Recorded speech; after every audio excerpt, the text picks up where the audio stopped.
So our last new topic for this unit is working backwards from what we did today in graphing.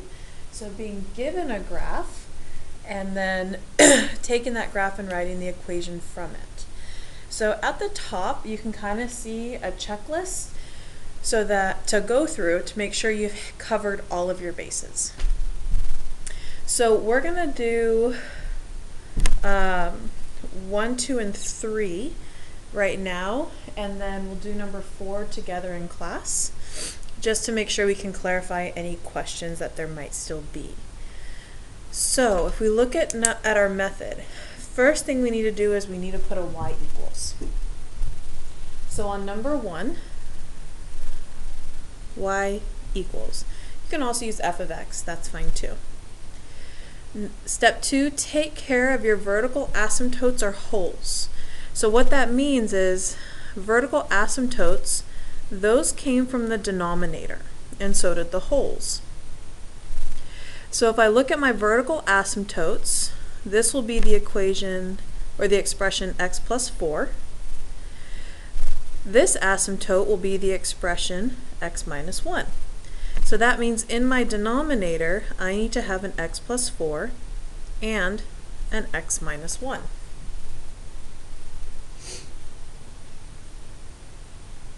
Step 3, take care of the x-intercepts.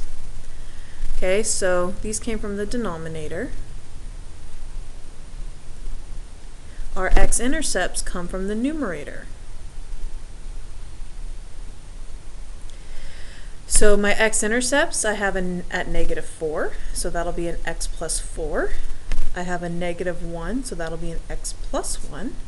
Actually, wait a minute. X plus 4 is not an intercept. What am I doing? That's an asymptote. We have x plus 1 and x minus 3. So that means on top, I have to have an x plus 1 and an x minus 3.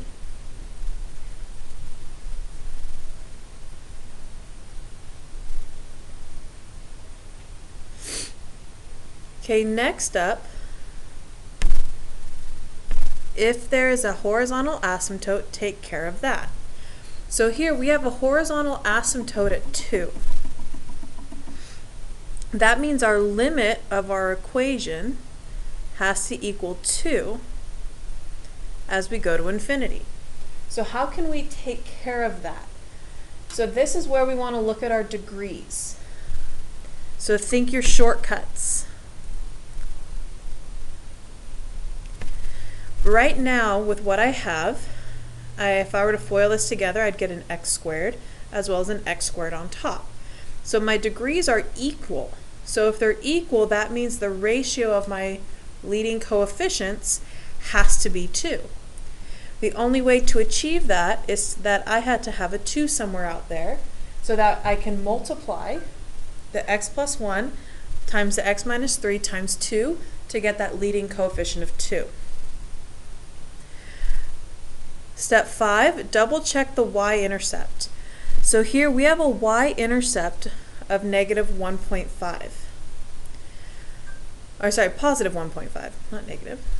So what we want to do is plug 0 in for x and double check that our y-intercept is actually 1.5. So to check this, 2 times, when I plug 0 in, I'll get 1. When I plug 0 in, I'll get negative 3.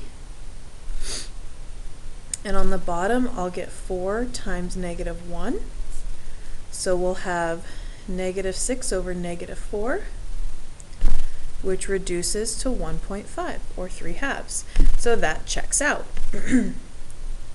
Now, if you've done, since we had a horizontal asymptote here, we're not going to have a slant asymptote, so we don't have to worry about 6. So what we have now is our function.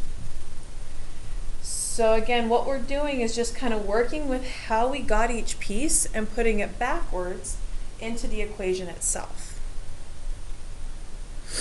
So if we look at number 2 and we go about the same steps,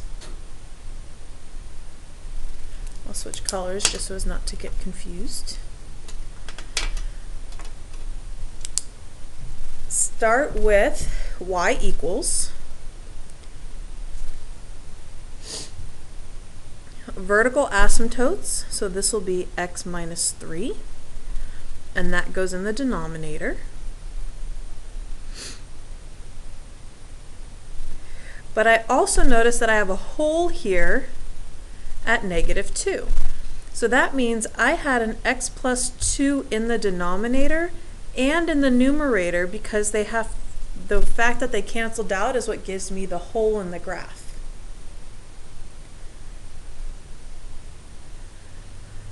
So let's see, we do have a horizontal asymptote. So it's at 0. So our limit as we go to infinity of our function is 0. So again, think of our shortcuts. We don't have any x-intercepts, that's why I kind of skipped that step. So if we think of our shortcuts, in order to get 0, we had to be bottom heavy. So if I look at what I have now, I have an x to the first on top. When I FOIL this out, I'd have an x squared, which means yes, it is bottom heavy. So it checks out that my limit is 0. Y-intercept is negative 1/3. So if we check, we'll have 2, and on the bottom, negative 3 times 2, so 2 over negative 6, which is negative 1/3. So the y-intercept checks out, and we have our equation. Again, I didn't have to worry about the slant asymptote because I had a horizontal. Because we can only have one or the other, we can't have both.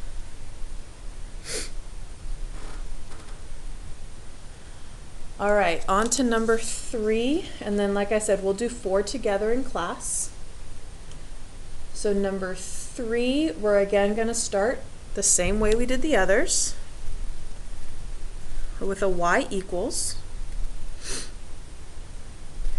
Go to my asymptotes. This will be an x plus 2. This one will be an x minus 1.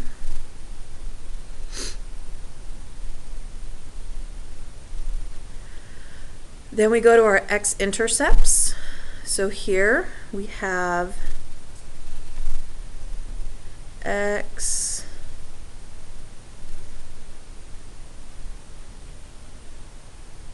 I think that's supposed to be at 3.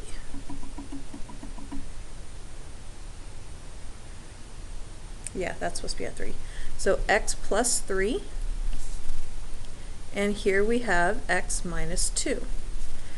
Now, one of the things we haven't had yet in our problems is here, do you see how it bounces?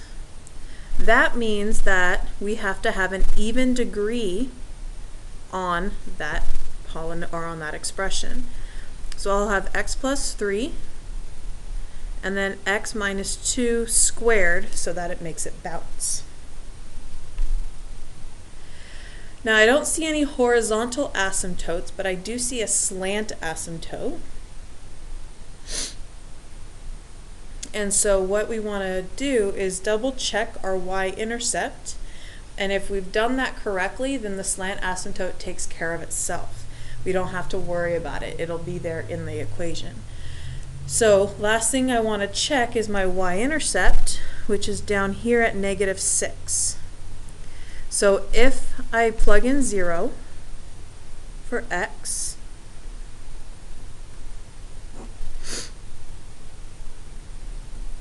and I get negative 6, then I'm done.